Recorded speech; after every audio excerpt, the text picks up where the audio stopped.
Well, hey folks, back at FGFRC RC. We're out here at the Avon Park Area Modelers Club. I'm going to take up the E-Flite Cirrus SR22T. Now, I've done many videos on this. The point of this video is not for a review, but instead to practice my, and you're going to go along with me on this little journey, practice my lower altitude flying. I did it the other day with a Cherokee.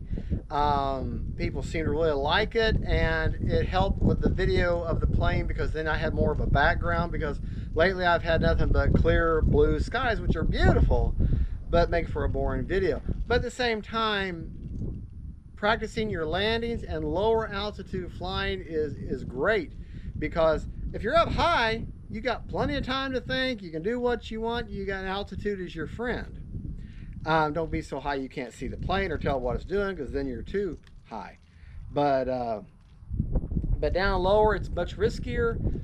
But if you can lock in that muscle memory of being able to fly nice and stable at a lower altitude of, like, say 25 feet or lower, anywhere from 15 to 25 feet, kind of a sweet spot there, and practice that, then it'll help for your landings and just all around help keep you out of trouble. What I like to do is, when I'm flying, is I like to put an imaginary, say a 20-foot table in my mind, and block that in my mind. And as I fly, I like to pretend I'm flying on top of that table, and I don't fly off the table and I don't go below the table. I just stay right on top of that table, and I kind of move it along with me as I'm flying. That is how I visually deal with this. And we're going to do it with a low wing. A little easier with a high wing, but we're going to do it with a low wing. And the Cirrus SR22 is extremely, 22T, is a very, very stable plane. I am running, as far as battery, a 3200 3S Spectrum Smart Pack. Right, left, up, down, right, left. All right. Don't really need flaps today. All right. Okay, timer set for 5 minutes. Wind is basically across the runway, so it doesn't really matter which way I go.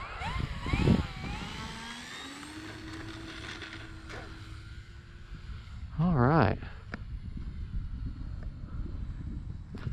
And that is an absolutely beautiful plane.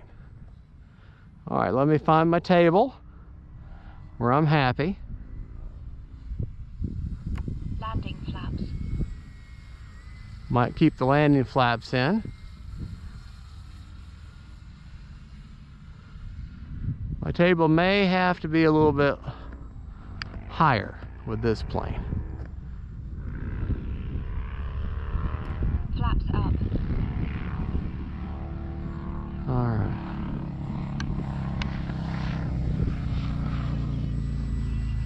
Beautiful plane, beautiful plane. Yeah, gonna have to definitely keep my table a little bit higher. 4 minutes. More like maybe 25, 30 feet. Because you gotta remember, when you develop the feel with the plane, it's when I say feel, you can tell what that plane is doing through the sticks and the transmitter. You're able to feel it. When you develop that, then you can gauge how the plane flies, how she feels, how she's reacting. And that's what every pilot should be striving for. Developing the feel of that aircraft, regardless of what it is, through his transmitter. Landing flaps. His or hers transmitter.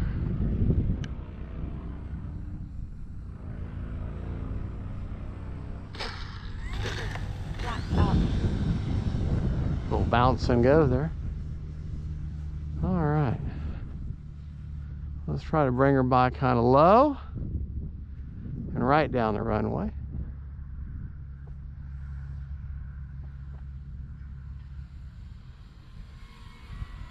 Like I said, this is on 3S, so.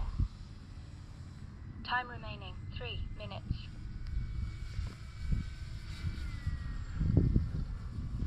I know you say, well, for low altitude flying, you're awfully high.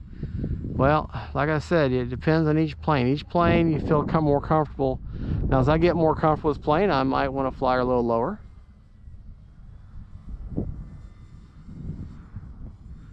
But right now, I'm okay flying her right where she's at. Oh man, what a good looking craft. All right, let's try landing her. Landing flaps. Now, even though it's kind of windy, you see her getting rocked around. The wind is across the runway, so I'm still going to need to slow her down. Right at me, and then turn towards the runway.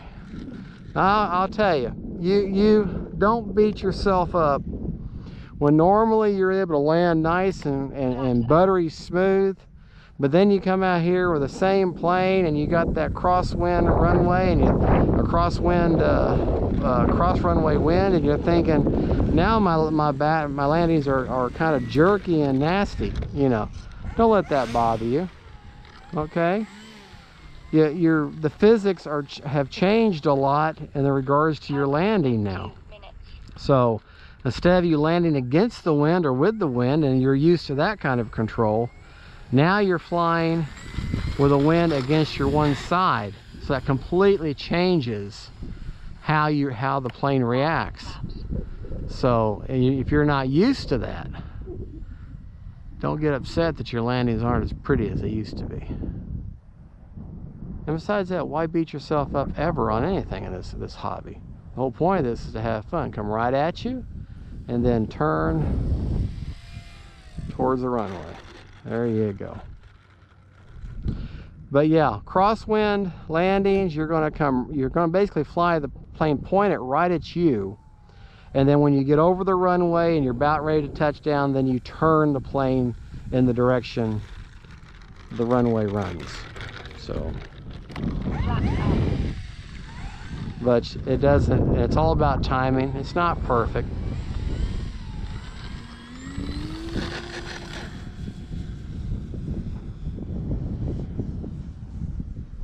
Yeah. Like I say, I'm trying to keep her as low as possible, and I know that was the focus of this video. But doesn't always work out. Doesn't always work out the way you want it to. Alright, I'm going to fly the plane right at me, towards me, and then I'm going to start turning the plane down the runway. Not the best landing, but hey, she's in one piece. And someone asked, on one of my viewers asked, what was the purpose of the white lines down the middle of the runway? Well, obviously it's a divider, but mainly, I mean, on your vehicle, when you're around the highway, it's the divider of lanes. But on a runway, the airplane uses the entire runway, both sides. They're lining their nose up with those middle lines, and that way they know that's their center line. They know they'll land in the middle of the runway. We're gonna do one more. Pull out wind.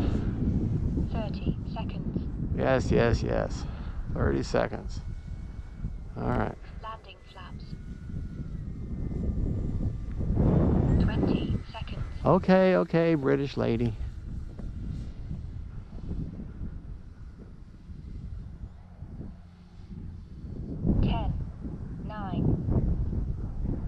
Oh, I'm too high.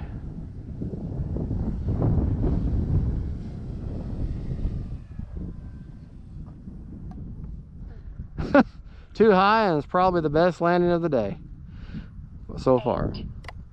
Well, folks, there is the SR22 Cirrus SR22T. The full-scale version is considered one of the safest planes that you could ever fly because of the auto recovery system. There's a parachute that will pop out of the top of the plane and float you and your family down to relative safety in case of a catastrophic failure. See if I got, oh, I still got 3/4 of a tank, so could have flown over a couple more minutes. But anyways, there you go, folks. That's the Cirrus SR22T, one incredible flying model, and an incredible flying full-scale plane.